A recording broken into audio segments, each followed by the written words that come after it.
Məmişən yine geldi. Göyneyni yemi hesap.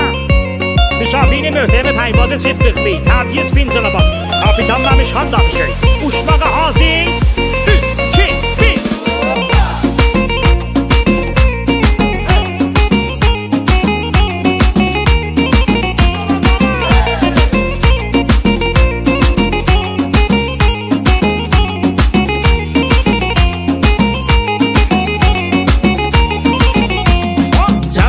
Göysət telefonun dalından Xəbərdə olsun məmiş halından Tut yanağından marçıldanım Dinmə yavaş gizlət mamanından Allah'tan ötüy bir yapacaq həyan olsun Gedib mamana demə Dilin al olsun Gedib mamana demə Eşitdi bacılayın Beydığın maçılayın Zəhyim ay olsun Gedib mamana demə Bu söz yadigar olsun Mamana demə Gəlməmişə sahibi qıytım yanağından Gedib mamana demə Çıxat yadından Gedib mamana demə Üyək qaldı qapızda Qalsın öz ayamızda Bugünkü qəyayından Gedib mamana demə Utandan mamanından Mamana demə Nazım mamana demə